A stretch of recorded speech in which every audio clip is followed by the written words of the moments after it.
छवि है प्यारी सी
ઉદાયન રાજાનો અધિકાર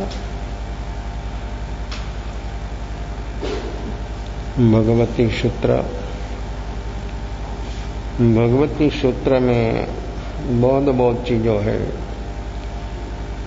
4 जो अनुयोग है, द्रव्यानुयोग, चरण करणानुयोग, धर्म कथानुयोग, गणितानुयोग, ये 4 अनुयोग ये भगवती सूत्र में शामिल है।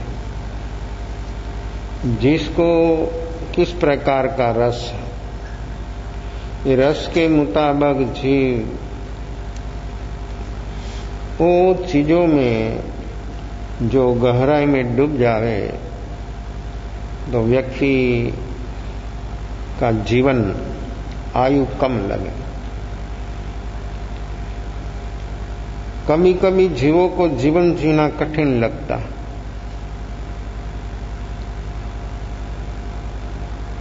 वृत्तियों और प्रकृतियों को अधीन होकर जो जीव रहेगा उसको जीवन कठिन लगता है। जीवन खुद ने कठिन बना दिया है। जीवन तो जीने जैसा है, उसी से तो बहुत उपलब्धियां हो सकती है। ऐसा अद्भुत और अपूर्व जीवन ये है। देवों को भी दुर्लभ बताया है मनुष्य जीवन। तो वो दुर्लभता हमको वर्तमान में कुछ अनुभव में आई, उसका कुछ अनुभव हमको हुआ। वक्ता सिर्फ बोलता है, श्रोता सुनता है। जो ऐसी ही अवस्था रहेगी तो दुर्लभता जीवन से नदारत हो जाएगी। दुर्लभता का अनुभव नहीं होगा। अनुभव करना है, ये सब चीजों का अपने को अनुभव करना है। शास्त्रकार तो दिखाते हैं दुल्हे खल्लू मानु से भवे, चीर कारेणं पाणिणं गाढ़ाए विवाग कमुणो समयं गोइमा माप मारे। समय की विशेषता, समय की कीमत जिसको समझ में आई वो जीवन को दुर्लभ बना सकता है। वो जीवन से उपलब्धि हो सकती है, वो जीवन उसका विशिष्ट हो सकता। समय की विशेषता, समय की कीमत जिसको कभी समझ में नहीं आएगी वो जिएगा, लेकिन उपलब्धि कुछ नहीं। जैसे आया है ऐसा नहीं, ज्यादा भारे होकर वजनी होकर चलेगा। आया था तो लिमिट है, वो जब जाने का समय आया तब व्यक्ति बिल्कुल मूर्छित, बिल्कुल बेहोश, इतनी गहरी बेहोशी में जीव डूब जाता है कि व्यक्ति को खुद की खबर नहीं। और एक खबर करने के बिना चलेगा क्या पाया। तो ये भगवती सूत्र में बहुत ऐसी चीज है। ये उदायन राजा का अधिकार, उसमें बहुत चीजों दिखाते हैं कि बाहर से तो बहुत व्यक्ति शक्तिशाली देखने में आता है, वैभव भी होता है, ठकुराई भी होती है, लेकिन अंतर जगत बिल्कुल अछूत रह गया। क्या काम का। जो अंतर जगत में जिसका प्रवेश होता है वो जीवन देवों को दुर्लभ है, और ये जीवन हमको मिल गया। तो ये दुर्लभता से और अपूर्व से अपूर्व प्राप्त होने की वर्तमान में अपने को ऐसा अवसर, ऐसा समय अपने को मिला है। लेकिन व्यक्ति वर्तमान में जीवन जो जी रहा है वो जीवन से एक एक क्षण का जो हिसाब लगाएगा तो व्यक्ति को मालूम होगा कि एक क्षण वर्तमान में मैं जिया, क्षण तो जा रही है तेज धार से। समय इतनी तेज धार से भाग रहा है कि मन और बुद्धि भी उसको पहुंच नहीं सकता है, और मन बुद्धि कुछ कर भी नहीं सकता है। हाँ, उसका उपयोग हो सकता है, और उपयोग जो जागे तो समय से ऊपर भी उठ सकता है। ये क्षमता है उपयोग की। समय जैसे मन बुद्धि के पार व्यक्ति पहुंचता है तब उपयोग का काम शुरू होता है। जहां तक व्यक्ति मन बुद्धि के तल पर जीता है तहां तक सब प्रकृति होती है, आदत होती है, मान्यता, रूटीन, धारणा, बहुत बहुत चीजों होती है। और ऐसी बहुत बहुत चीजों के साथ जीने से व्यक्ति को कुछ उपलब्धि होना संभवित नहीं है। जो व्यक्ति वो मन बुद्धि से ऊपर उठे, मीनिंग वर्तमान में जिए, निर्विकल्प विकल्प रहित अवस्था वो है वर्तमान। ये है समयं गोइमा मापमय। प्रमाद से ऊपर उठ गया, आश्रय के कारणों से व्यक्ति ऊपर उठ गया, तब अनुष्ठान व्यक्ति को अमृत अनुष्ठान होता है, तब व्यक्ति को अनुष्ठान साधन होता है, तब व्यक्ति ये साधनों से साध्य तक पहुंच सकता है। जहां तक व्यक्ति प्रमाद में है तहां तक ये अनुष्ठान जो लिया है वो अनुष्ठान विष अनुष्ठान होगा, गरल अनुष्ठान होगा। अमृत अनुष्ठान, तद्रूप अनुष्ठान तो तभी होता है जब व्यक्ति सारे प्रमादों से ऊपर उठता है, तभी अनुष्ठान अनुष्ठान है। अमृत हुआ अप्रमत अवस्था से। देखो योग तो योग है, शुभ कैसे और अशुभ कैसे। प्रवृत्ति में राग है, निवृत्ति में द्वेष है, क्या करेगा। जो अपनी प्रवृत्तियों चल रही है उसमें राग है और निवृत्ति में द्वेष है, तो व्यक्ति वो दोनों से ऊपर उठ सका। ऊपर उठना मीनिंग मन बुद्धि जो विचार तर्क, उससे वो तर्क और विचारों से व्यक्ति जब ऊपर उठता है तब वो मन और बुद्धि व्यक्ति के जीवन में उसी से जो अभी तक नहीं मिला, मन बुद्धि की प्रवृत्तियों से जो व्यक्ति को कुछ अभी तक मिला नहीं, वो व्यक्ति मन बुद्धि से निवृत्त हो जाए। सही निवृत्ति भी वो है। व्यक्ति इस शरीर की क्षमता खो जाती है, उम्र होने पर, अस्वस्थ होने पर शरीर काम नहीं देता है, लेकिन मन तो काम देता है। व्यक्ति शरीर से अस्वस्थ हो तो मन ज्यादा आर्त ध्यान रुद्र ध्यान में डूबता है। शरीर स्वस्थ हो तो भी आर्त ध्यान में ज्यादा रहता है। तो मन की निवृत्ति क्या, तो कि मन से ऊपर उठना। और जो मन से ऊपर उठ गया तो व्यक्ति का जो योग है वो शुभ बनाना नहीं पड़ेगा, शुभ हो जाएगा। योग शुभ हो जाएगा और ये योग शुभ हुआ तो उसी से अनुष्ठान में शामिल हुआ। तो ये अनुष्ठान व्यक्ति का लक्ष्य, रुचि और ऐसा वर्तमान में जो जीव जी रहा है उसी से ये अनुष्ठान व्यक्ति का अमृत हो जाएगा।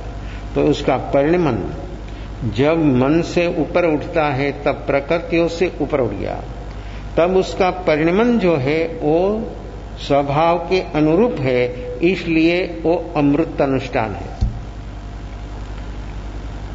कोई इच्छा, कोई अपेक्षा, कोई मांग जहां तक है व्यक्ति में, तहां तक ये जो अनुष्ठान है ये अनुष्ठान के साथ उसका अनुसंधान प्रकृति का है, उपयोग का नहीं। अप्रमत्त अवस्था में उपयोग का अनुसंधान आत्मा के साथ, आत्मा ही उपयोग, उपयोग ही आत्मा। तो ये अनुष्ठान का अनुसंधान आत्मा के साथ होने से अमृत हो गया। तो ये अमृत अनुष्ठान से व्यक्ति के भीतर में अमृत ही अमृत प्राप्त होता। ऐसा अमृत भीतर में अपने भीतर भरा है, लेकिन अभी तक अपने को मिला नहीं। क्यों? हमारी जो वर्तमान अवस्था है वो अवस्था भूत भावी की, भूत भावी में अपना मन भाग रहा है और ऐसा मन जान रहेगा तहां तक व्यक्ति की वर्तमान अवस्था कुछ नहीं है, राग द्वेष जनित है। और राग द्वेष जनित अवस्था में व्यक्ति को उपलब्ध होता है सिर्फ चतुर्गति का चक्कर। चतुर्गति में जीव चक्कर काटता है, उसी से जब ऊपर उठता है तब व्यक्ति के भीतर में जो है उसके बाहर अनुभव में आ जाता है। तो अपनी चीज अपनी पास है, वो प्राप्त नहीं करना है, उसका अनुभव करना है। तो अनुभव अपने को अपनी है, अपनी पास है, तो भी अनुभव क्यों नहीं होता है? आत्मा की एक भी चीज, श्रद्धा बोलो, ज्ञान बोलो, सुख बोलो, शक्ति बोलो, क्षमा, ये कोई चीज बाहर से नहीं आती है। अपनी है, अपनी पास है, तो फिर अपने को ये अनुभव क्यों नहीं होता है?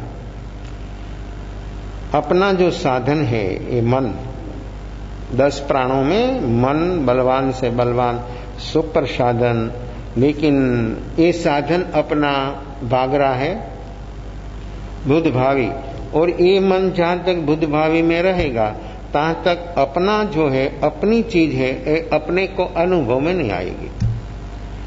मन से अनुभव नहीं होता है, लेकिन मन जहां तक सक्रिय है तहां तक व्यक्ति का उपयोग उसके साथ है।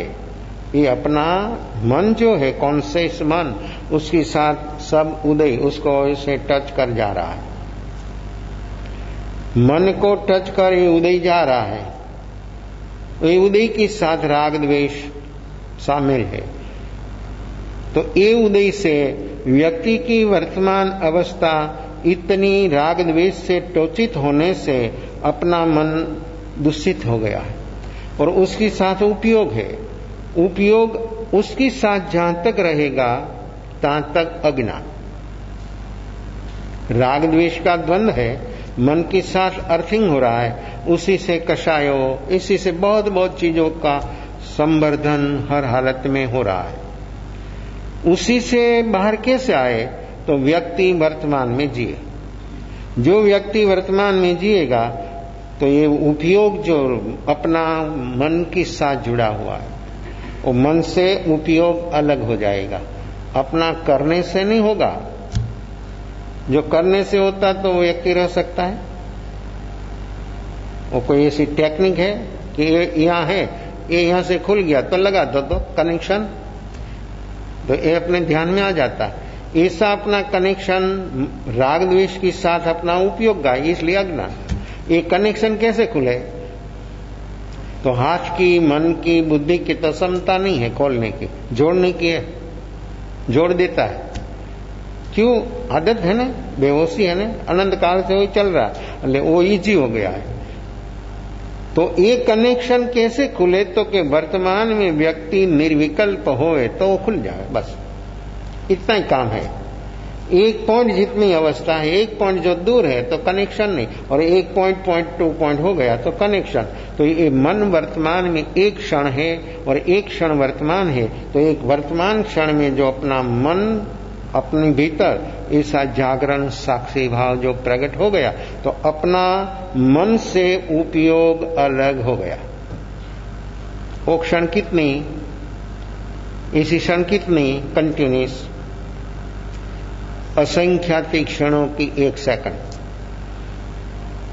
अपनी मन बुद्धि के गिनती नहीं होती है, इतनी असंख्यात क्षणों की 1 सेकंड, 60 सेकंड की 1 मिनट, और 60 मिनट का देखो कैसा है, 60 मिनट की 60 सेकंड की 1 मिनट, 60 मिनट का 1 घंटा, तो ऐसे 24 घंटा अपने जीवन से समय भाग रहा है। तो हम वर्तमान में कितने क्षण जिया?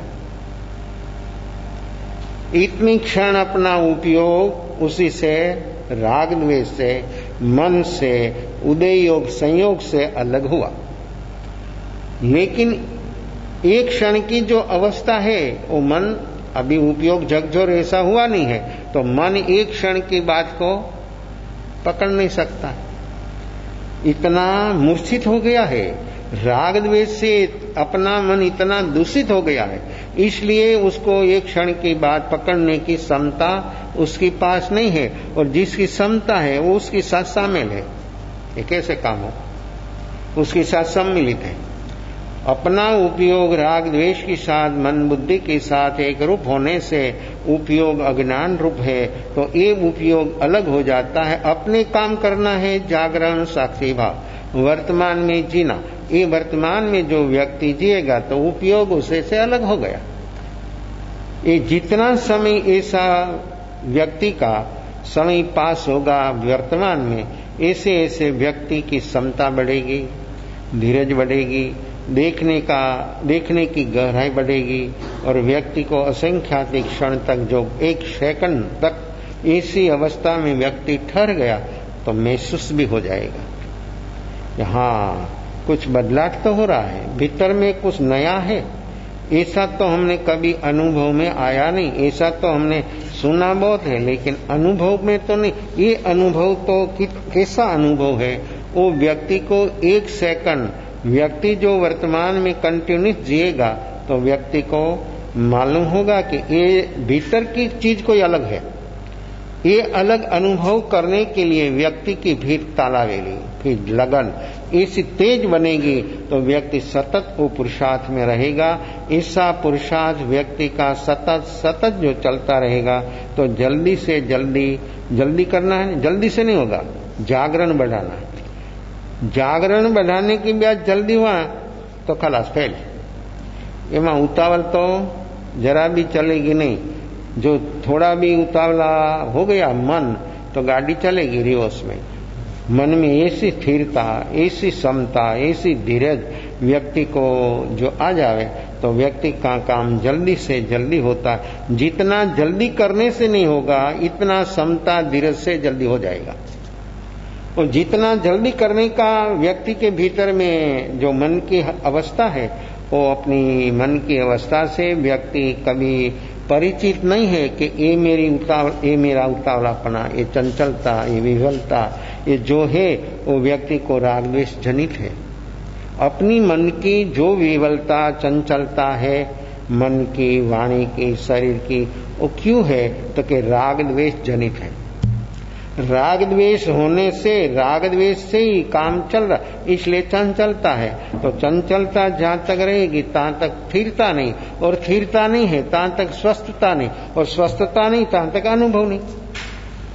खुद को खुद का जो अनुभव करना है ये तो बिल्कुल शांत स्वस्थ जब होगा तब व्यक्ति को ये अनुभव खुद को खुद का हो सकता है। तो ये उदयन राजा उदय भाव से ऊपर उठकर 363 मत पाखंड का आत्मा के विषय में जिसको कुछ मालूम नहीं है तो आत्मा के विषय ऐसी ऐसी मान्यताओं वाला जीव 363 मत है।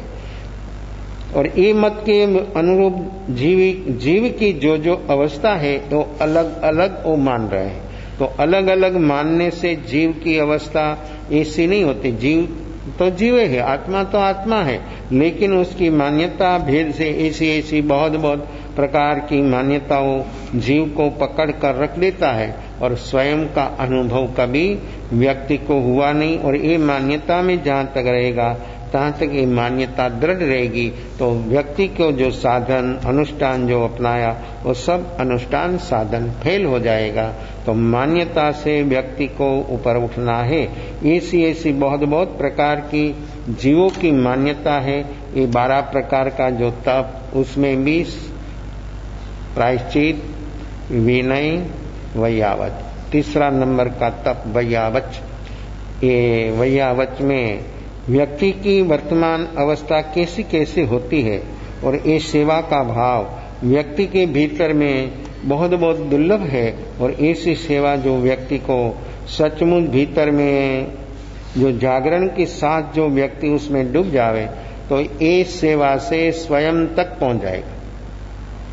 सेवा भी एक माध्यम है, लेकिन वो सेवा शारीरिक, मानसिक और आध्यात्मिक सेवा तक जो व्यक्ति पहुंच जाएगा तो स्वयं तक वो माध्यम से पहुंच जाएगा। तो ये सेवा ऐसी सेवा है और ये सेवा में व्यक्ति की भावना कैसी विशुद्ध होती है।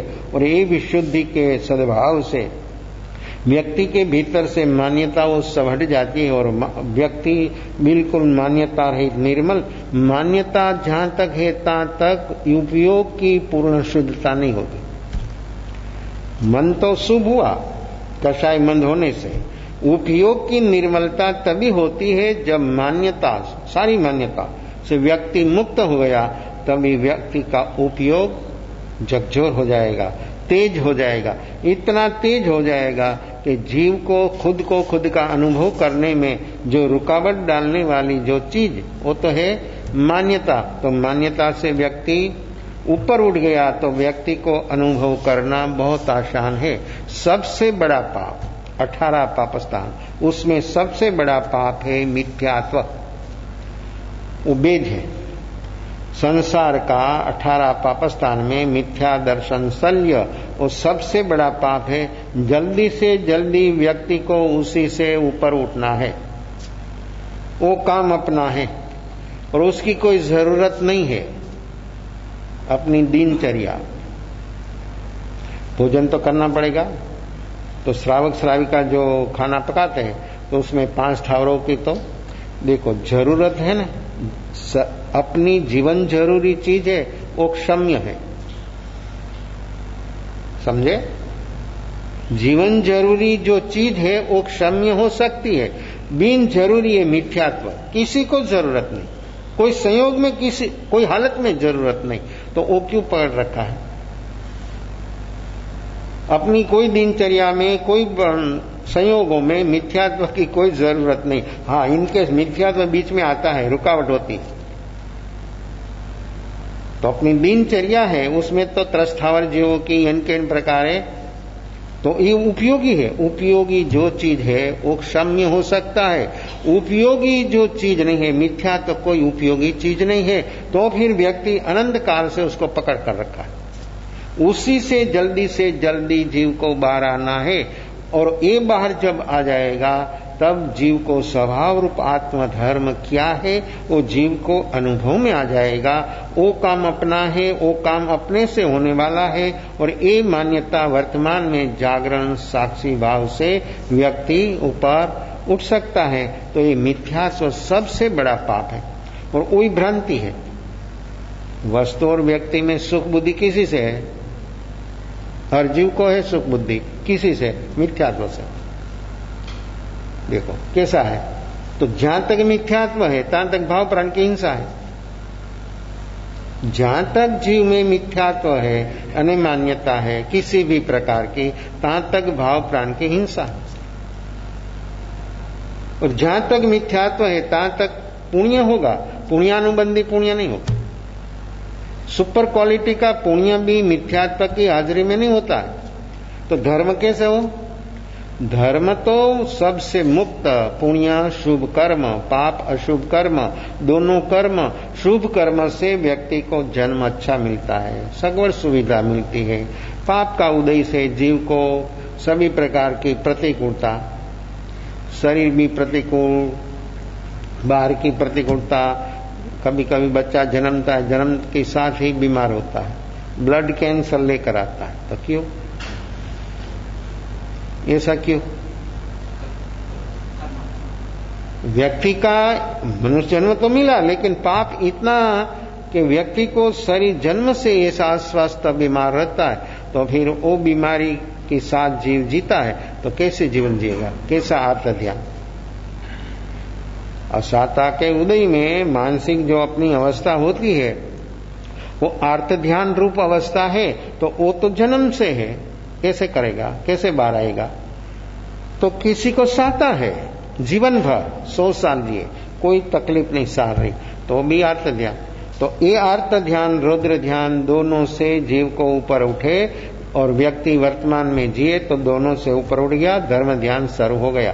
तो ये जीव में आर्त रुद्र ध्यान वर्तमान जहां तक नहीं रहे ठहरेगा तहां तक ये मान्यताओं से जीव कभी बाहर आए ऐसी कोई संभावना नहीं है। तो ये मान्यता मात्र जीव को भ्रांति में ले जाता है, और सुख बुद्धि मिटती नहीं है, साधनों नहीं है, लेकिन सुख बुद्धि भीतर में इतनी तीव्र है कि व्यक्ति के भीतर में कषाय इतना तेज होता।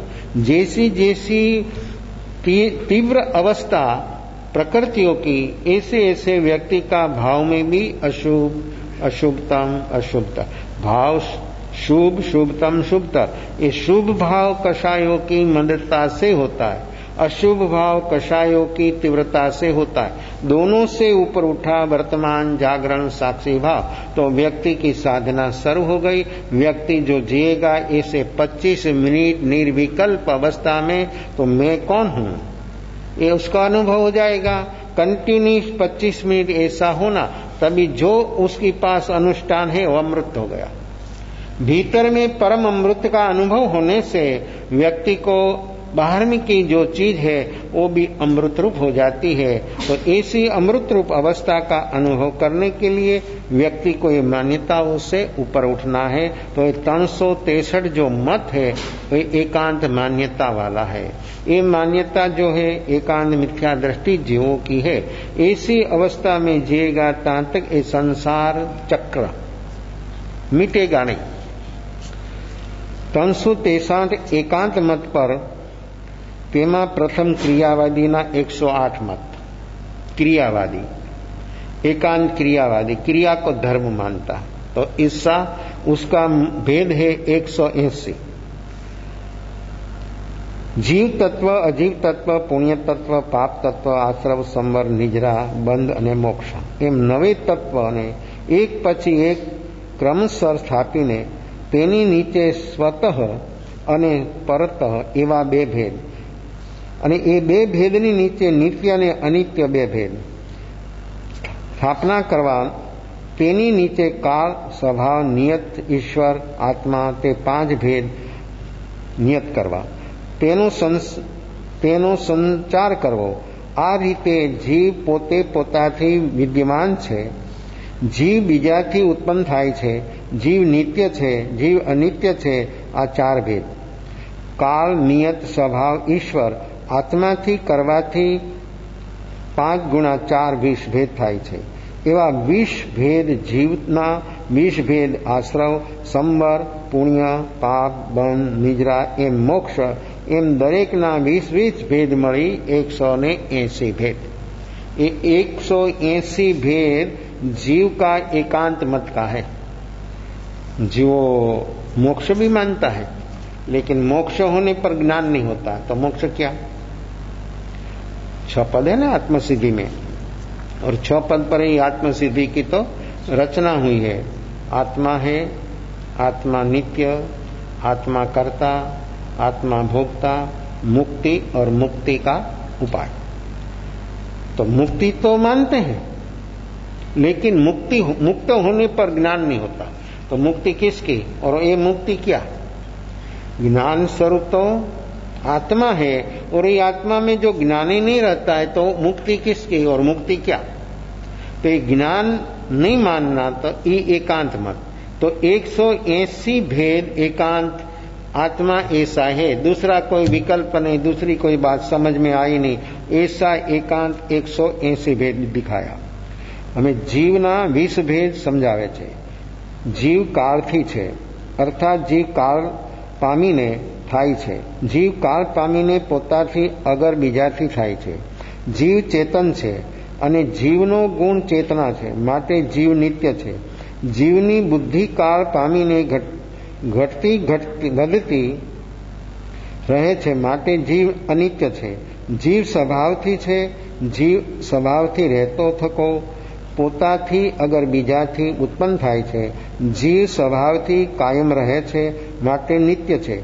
जीव स्वभावथी क्षणे क्षणे मरे छे, मरणने प्राप्त थाय छे, ते माटे अनित्य छे।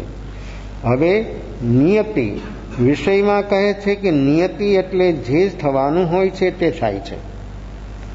जीव थवावाळा होवाथी हजारो उत्पन्न थशे, स्वतः थाय छे। जीव थवावाळो होवाथी उत्पन्न थई परत थाय छे। जीव थवावाळो होय छे ते उत्पन्न थईने सदा कायम रहे छे, तेथी नित्य छे। जीव थवावाळो होवाथी उत्पन्न थईने मरे छे, माटे अनित्य छे। जीव ईश्वरथी उत्पन्न थाय छे। जीव ईश्वरे करेलो होवा छतां नियतिथी उत्पन्न थाय छे। जीव ईश्वरे करेलो होवाथी नित्य छे। जीव ईश्वरे करेलो होवाथी अनित्य पण छे। जीव पोताना स्वभावमां स्वयं उत्पन्न थाय छे। जीव पोताना स्वभावमां बीजाथी उत्पन्न थाय छे। जीव पोताना स्वभावमां नित्य छे।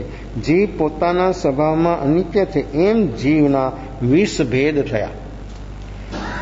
ऐसी एकांत मान्यता जीवों की जीव के बारे में है।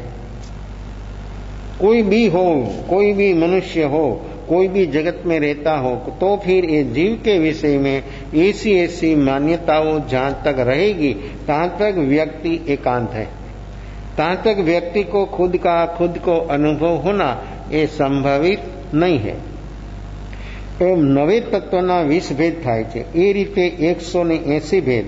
हवे बीजी रीते जोईए, जीव स्वभावथी अपेक्षाए नित्य अनित्य स्वतः प्रतः छे। ए रीते काल नियति ईश्वर अने आत्मानी अपेक्षाए पण जीव 4 भेद छे। ए रीते एक जीव तत्वना 20 અને 9 तत्व 180 भेद थाय छे। जीव आदि पदार्थों तो छे ज, परंतु क्रियावादी तेने एकांत रूप थी स्वीकारे छे। क्रियावादी जो है एकांत से एक क्रिया को पकड़ता है। तेथी 180 मत मिथ्या दृष्टिना छे।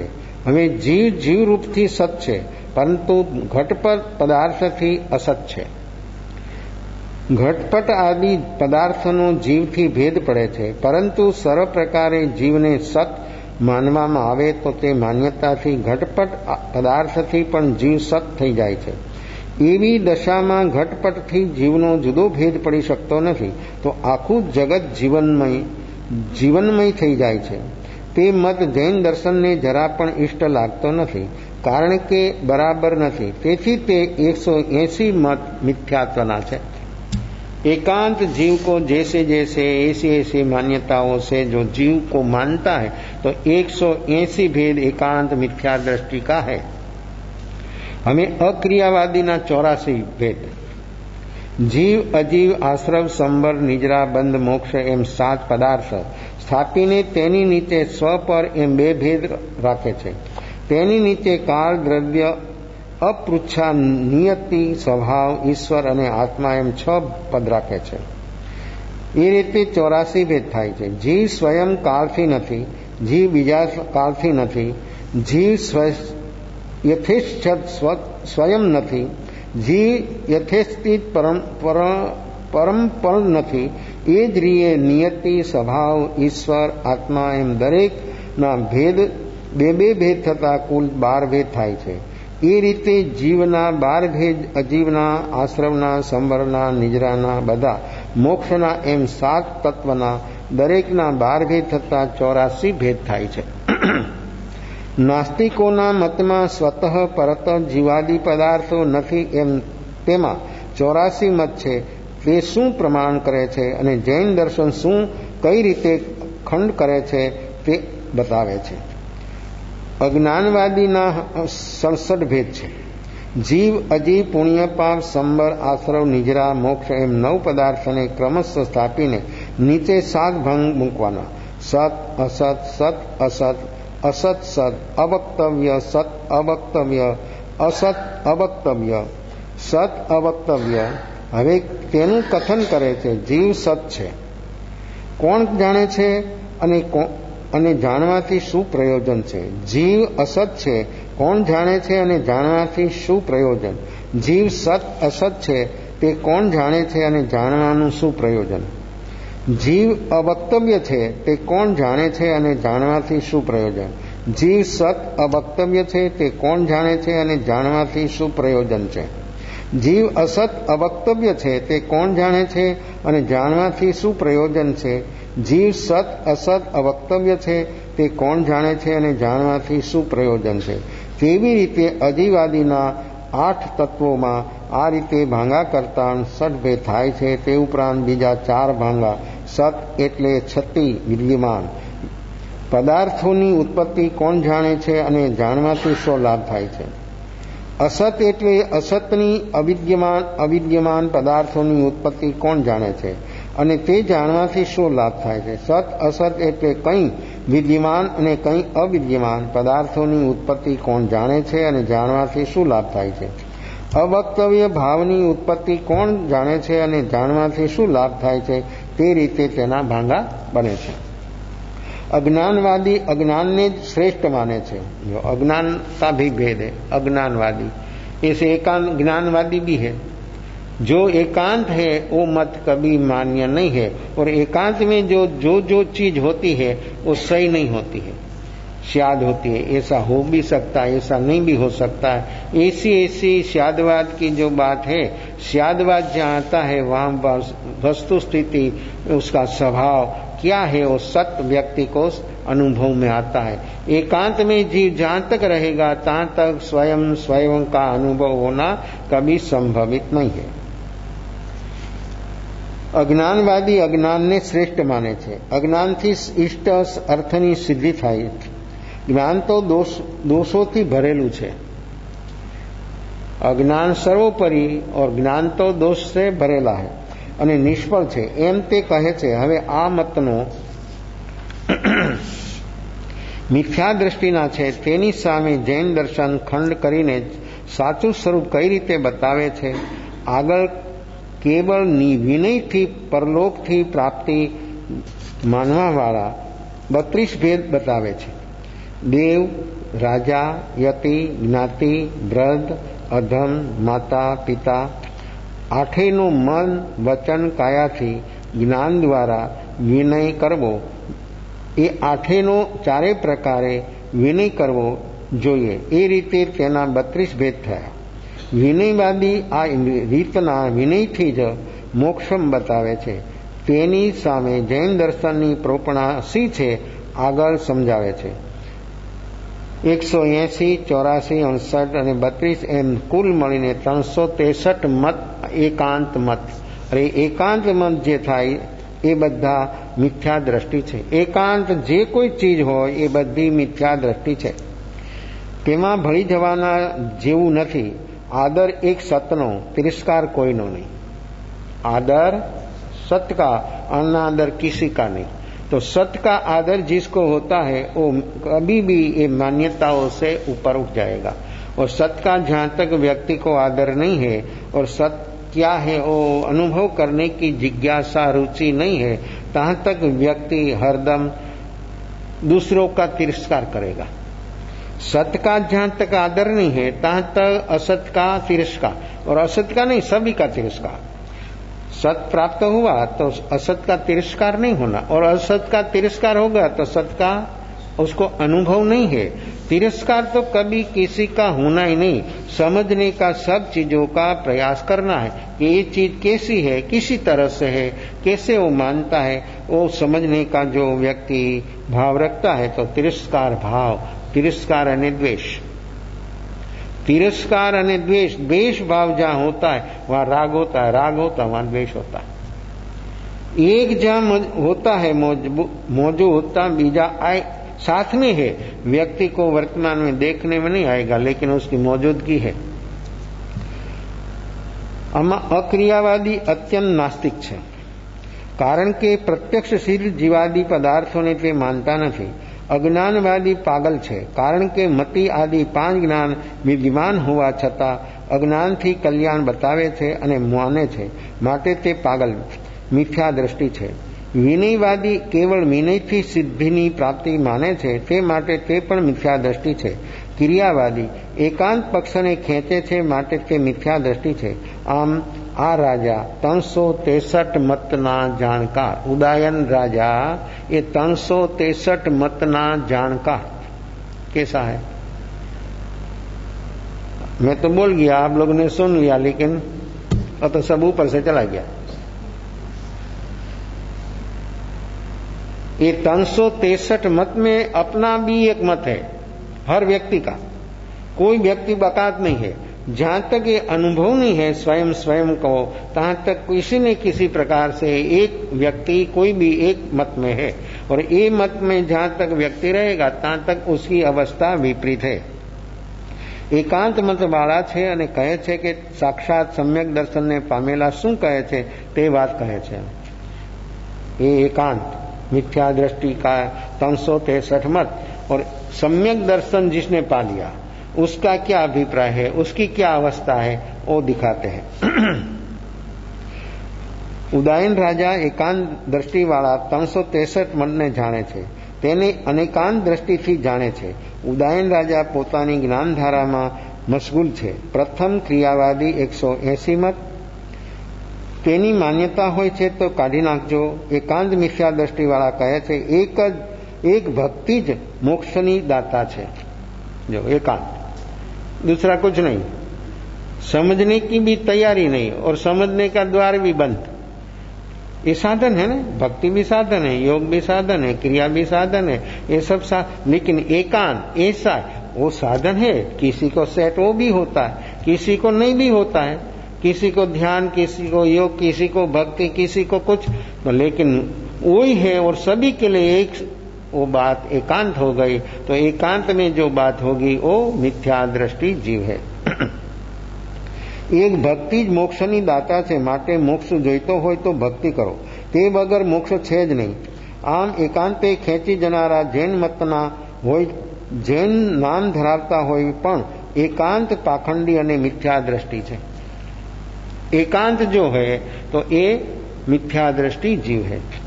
भक्ति ने माननारा एकांतना खेंची जाए અને તેની પાછળ विवेक न હોય, भक्ति तो रागनो अंश है, चाहे ऐसी भक्ति हो पर उसमें राग है। राग द्वेष से ऊपर उठने के लिए वो साधन है, लेकिन वो साधन कोई पकड़ लिया और साधन कोई धर्म मान लिया तो भी गलती। ज्ञाननो तेनु विवेक न समझाय અને માત્ર ભક્તિ જ કરે, જ્ઞાનનો વિવેક ભૂલી એકાંત ભક્તિને ક્રિયાથી મોક્ષ માને તે એકાંત મિથ્યા દ્રષ્ટિ છે। જો કોઈ એકાંત જ્ઞાનની દ્રષ્ટિમાં જ રહે અને ભક્તિને ઉડાડે અને એકાંત જ્ઞાનનો જ પક્ષ પકડે તો સાચું જ્ઞાન નથી, પરંતુ પક્ષવાળો છે, મિથ્યાત્વી છે। एकांत कोई भी जीव हो, ऐसा ही होना तो ये बात बराबर नहीं है। ऐसा भी होता है, सभी की वर्तमान अवस्था अलग अलग होने से ये सब साधन सभी को एक सरीखा काम नहीं होता। वर्तमान में किसकी कैसा रुचि है, कोई ध्यान में, कोई भक्ति में, कोई योग में, कोई क्रिया में। तो कोई व्यक्ति जो प्रतिपादन करता है तो एकांत ऐसा है, वो बात जब आएगी तो व्यक्ति की वर्तमान अवस्था बराबर नहीं है। ज्યાં જ્યાં જે જે યોગ્ય છે ત્યાં સમજવું તે, ત્યાં ત્યાં તે આચરે आत्मार्थी जने। आत्मार्थी जन कौन है? जो जो समय पर जो जो क्या योग्य है वो विवेक। ये समय किस प्रकार का चल रहा है, वहां किस प्रकार का बोलना, किस प्रकार का विवेक होना, वो व्यक्ति के भीतर जो नहीं होगा तो ये बात सही नहीं होगी। सही बात तो जहां जहां जे योग्य है ત્યાં समझવું તે, ત્યાં ત્યાં તે आचरे आत्मार्थी जन। आत्मार्थी जो है उसमें ऐसा विवेक है कि कई अवस्था है, कैसी अवस्था, सामने व्यक्ति की वर्तमान तैयारी किस प्रकार की है, ऐसे उसको तैयार करेगा। उसकी रुचि किस प्रकार की है, उसको भक्ति में जाना है, उसकी तैयारी भक्ति की है तो भक्ति में ले जाएगा। उसकी रुचि वर्तमान में ध्यान की है तो ध्यान में ले जाएगा। उसकी रुचि वर्तमान में क्रिया की, लेकिन समझाएगा कि एकांत पकड़ना नहीं। जो एकांत पकड़ लिया कि इसी से साधन कोई भी हो, सब साधनों से ऊपर उठना है, ये तो मार्ग है। अलग अलग अलग मार्गों से जब पहाड़ हो उसकी टोच पर जाना हो, चोटी पर, तो कितनी कितनी पगडंडियां होती है, तलेटी से कितनी पगडंडियां ऊपर होती है। कोई भी पगडंडी से कोई भी चलेगा, पहुंचेगा कहां? उसका जो लक्ष्य होगा तो शिखर पर, और जो उसका लक्ष्य नहीं हो, थक जाएगा तो वापस लौट जाएगा। तो उसके लिए वो पगडंडी क्या समझना। देखो चारों ओर बहुत बहुत प्रकार की पगडंडी है, लेकिन व्यक्ति को सेट नहीं हुई और वापिस आ गया तो क्या समझना। तो पगडंडी का दोष है। ऐसे साधन ये पगडंडी है। ये सब साधन जो है, देश वीरति, सर्ववीरति, गुणस्थान, श्रेणी, शुक्ल ध्यान, ये सब साधन है। साधन सब छूट जाता है, साध्य जब पूर्ण हो जाता है तब एक भी साधन नहीं रहता, और साधन जहां तक है तहां तक वो पूर्ण नहीं है। ये साधन शुक्ल ध्यान, गुणस्थान, सपक, श्रेणी, शुक्ल ध्यान, सुख पर साधन, लेकिन वो साधन कब मिलता है? ये भी साधन है। चौथा गुणस्थान, पांचवा, ये गुणस्थान क्रम है, साधन है। एक एक पायरी है, आगे चलो, और एक पायरी पर खड़ा रह गया तो आगे कैसे चलेगा? आगे चलना हो उसको, कोई भी पायरी हो, चाहे ऐसा हो, तो भी उसको छोड़ना पड़ेगा। लक्ष्य हो तो, लक्ष्य नहीं है तो खड़ा रह जाएगा। कोई बोलेगा कि चल नहीं, यहाँ ही ठहर जाना है, यहाँ ही रुक जाना है, और 10 आदमी निकलता है तो एक आदमी पहुंचता है, 100 निकलता है तो एक आध पहुंचता है। ऐसा बीच में बहुत बहुत व्यक्ति को अवरोध, विरोध, बहुत बहुत प्रकार की चीज जो आती है उसमें व्यक्ति रुक जाता है। तो आगे चलना उसके लिए तो ये मनुष्य जन्म भी साधन है। ये साधन में व्यक्ति रुक गया तो क्या होगा? ये साधन है ना, ये साधन में स्वरूप का लक्ष्य नहीं होगा और व्यक्ति के भीतर में जागरण साक्षी भाव का पुरुषार्थ नहीं तो व्यक्ति क्या पाएगा? आगे दिखाएंगे। दुल्हे खल्लू मानो से भाई दुर्लभ मनुष्य जीवन मिला, उसी से दुर्लभ, उसी से सर्वोपरि चीज पाने का अपने को अवसर है, लेकिन वर्तमान में नहीं जिएगा तो ये सब साधनों से अपने को जीना है। वर्तमान में ये सब साधनों से प्रकट करना है जागरण साक्षी भाव। ये जागरण साक्षी भाव जो प्रकट है कोई भी माध्यम से तो साधन अपने लिए बराबर है, और जागरण साक्षी भाव जो न प्रकट हो साधन अपने लिए रुकावट, रुक गया, बंधन रूप। साधन की विशेषता साधन जितनी समझे, जो ज्यादा विशेषता दे दिया तो रुक जाएगा और विशेषता कम दिया तो रुक जाएगा। जो साधन की जितनी जे अवस्था है उसका उसके मूल्य समझे और मूल्य समझकर उसी से काम ले ले, और काम ले लिया तो फिर छोड़ दो, और जो काम ले लिया और साधन को सिर पर रख दिया तो खलास, कभी आगे नहीं बढ़ेगा। साधन का उपयोग साधन जितना, उसकी विशेषता जितनी है इसी समझे तो व्यक्ति इस माध्यम से स्वयं तक सचमुच पहुंच सकता है। लेकिन ज्यादा कम भी हो गया तो भी व्यक्ति उस साधन में रुक जाएगा, आगे चलना उसके लिए कठिन हो जाएगा। यथार्थ समझीने જ્ઞાનના વિવેક સહિત વર્તે એટલે કે મારે હજી ઘણું આગળ વધવાનું છે। તેનો અર્થ એ છે કે પોતાના કરતા વિશેષ ગુણની ભક્તિ કરે, તેને તન મન ધન અર્પણ કરે, ભક્તિની પાછળ વિવેક राखे तो बराबर છે। जो भक्ति है उसके अंदर विवेक और सब समर्पित, तन से मन से धन से सब से सदगुरुदेव की, जो जहां तक ऐसी बात बोलना है बोलना तो अच्छा लगता है, लेकिन व्यक्ति समर्पित नहीं हुआ तो, समर्पित नहीं हुआ तो शब्द बोलेगा और बोलेगा कि मैं भक्ति कर रहा हूं, लेकिन समर्पित नहीं हुआ तो ये शाब्दिक भक्ति रही, अंतर की भक्ति नहीं हुई। तो शब्द तो बोलता है व्यक्ति, कंठस्थ हो जाता है, भजन तो बोलता है, राग सुंदर है आवाज और साथ ताल है, सब तो बहुत अच्छा लगता है सुनने वाला को भी, लेकिन समर्पित व्यक्ति तो भक्ति योग है, भक्ति साधन है, लेकिन भक्ति साधन में पहला ही कदम पर ईगो का समर्पण, तभी भक्ति भक्ति है। नहीं तो भक्ति और भक्ति में कोई मांग है, कोई अपेक्षा है तो भक्ति दूषित। भक्ति में कोई मांग है तो भक्ति दूषित हो गई, और व्यक्ति जो भक्ति में पहला ही कदम पर ईगो का समर्पण नहीं है तो ये भक्ति शाब्दिक है, अंतर की भक्ति सही भक्ति नहीं बनेगी। तो सही भक्ति तो तभी होगी जब व्यक्ति पहला, ज्ञान में तो थोड़ा आगे चलने पर भी ईगो का, सब जगह पर सब साधनों से हमको ईगो ऊपर उठना है। भक्ति हो, ध्यान हो, योग हो, क्रिया हो, कुछ भी हो, लेकिन हमारे भीतर से ईगो से हमको ऊपर, ये तो साधन है, माध्यम है। इसलिए दिखाया कि ज्યાં જ્યાં જે યોગ્ય છે तहाँ समझવું ते, ત્યાં ત્યાં તે आचरे आत्मा, आत्मार्थी जन के बात है। जिसको भीतर आत्मा की रुचि और लगन है वो व्यक्ति के लिए बात है। जिसके भीतर रुचि लगन नहीं हो तो बोलेगा, सुनेगा, लेकिन समर्पित नहीं होगा, और समर्पित नहीं होगा तहां तक सिद्धि प्राप्त, अपनी अनुभूति तो ईगो की चट्टान हटने पर होगी। आप कोई भी माध्यम स्वीकारे, कोई भी साधन से चले, कोई भी क्षेत्र हो, कोई भी काल हो, लेकिन ईगो जब समर्पित होगा तब अपने को आत्म सिद्धि अनुभव में आएगी। उसके बिना आत्मा अनुभूति कभी संभवित नहीं है।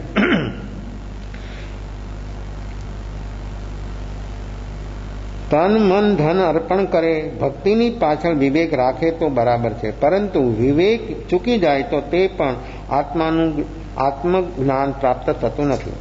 आत्मानी श्रद्धानुं पण ज्ञान नथी। आत्मा पोते पोताना ज्ञान श्रद्धानो स्वामी क्यारे कहेवाय? ज्यारे बधा एकांत नयीनुं ज्ञान होय, 363 मत जाणी गयो होय तो ते बधा नयीनो राजा छे, परंतु खोटी मान्यतानी ભૂમિકામાં ગમે તેટલું ભક્તિદાન કરે તો પણ તેનું ફળ મોક્ષ આવે નહીં। जहां तक व्यक्ति के भीतर में किसी न किसी प्रकार की मान्यता है और ये मान्यता से साधन जो पकड़ेगा तो कभी भी व्यक्ति के भीतर में वो साधन उसको रुकावट करेगा, वो साधन पर व्यक्ति रुक जाएगा। कषायनी मंदता होय तो देवगति मळे, आत्मानो मोक्ष न थाय। कषाय की मंदता तो पुण्य, पुण्य से तो देवलोक मिलता है। देवलोक से मनुष्य जन्म विशिष्ट है, देवलोक से मुक्ति नहीं है। मनुष्य जीवन में एक ही प्लस पॉइंट है, मनुष्य मुक्त हो सकता। और ये प्लस पॉइंट जो मुक्त होना है भीतर में रहा हुआ सब नेगेटिव क्रोध मान माया लोभ से, उसी से जो ऊपर उड़ गया तो मनुष्य जन्म देवों को भी दुर्लभ। और ये मनुष्य जीवन से मुक्ति निर्वाण, देवलोक से, तिर्यन से, नरक से, कोई भी गति जाति से, कर्म भूमि का मनुष्य के सिवाय मुक्ति कभी किसी से। देखो तो ये साधन कितना दुर्लभ, वो साधन से मुक्त हो सकता है, लेकिन हमने ये साधन का उपयोग क्या किया, कैसा किया? युगलिया मनुष्य, कर्म भूमि ना मनुष्य, समूह से मनुष्य, और हम है कर्म भूमि का मनुष्य।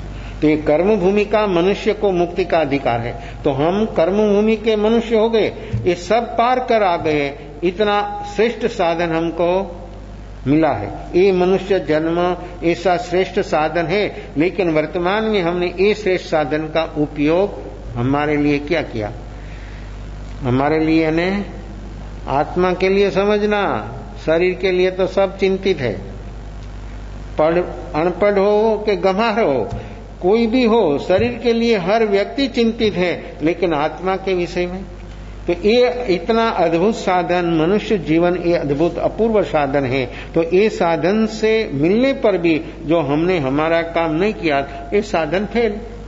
ऐसे इस भक्ति बोलो, योग बोलो, ध्यान बोलो, ये साधन से होता है ना।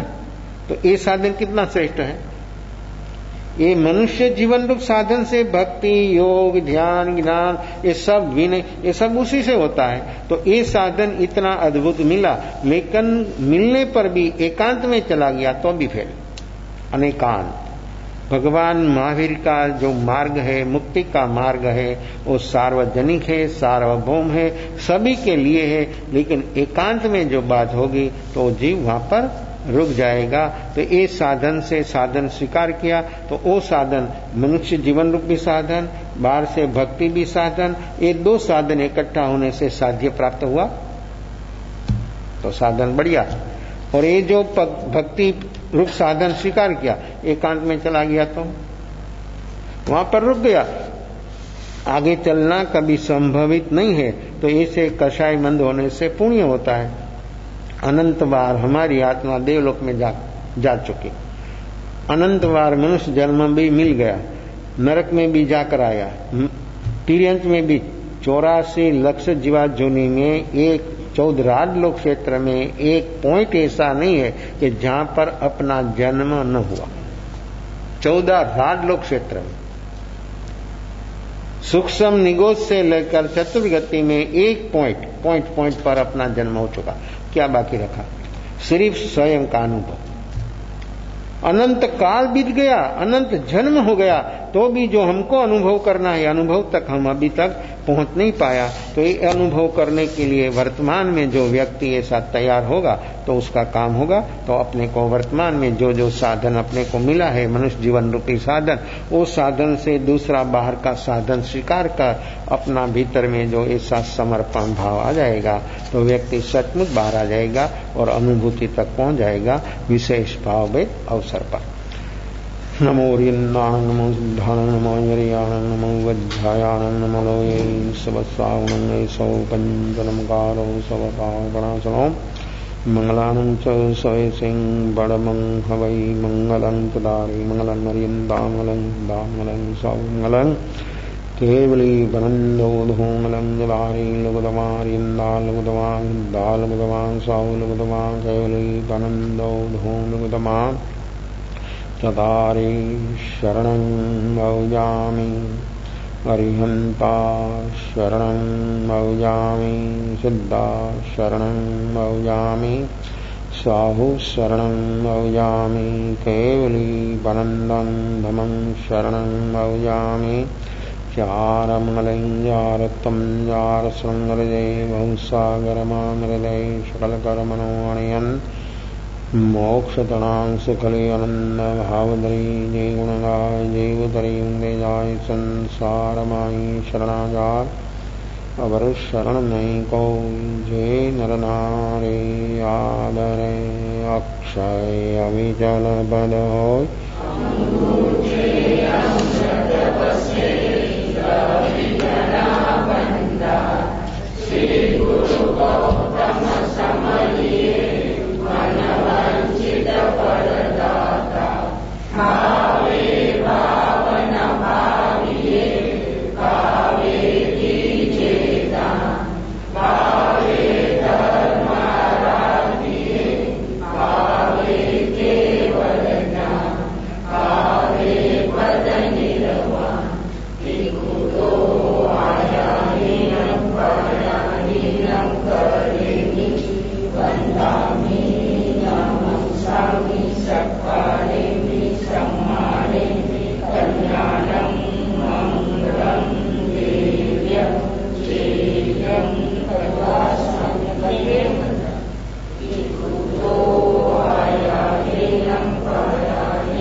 महावीर स्वामी भगवान सदगुरु ततोर्वेद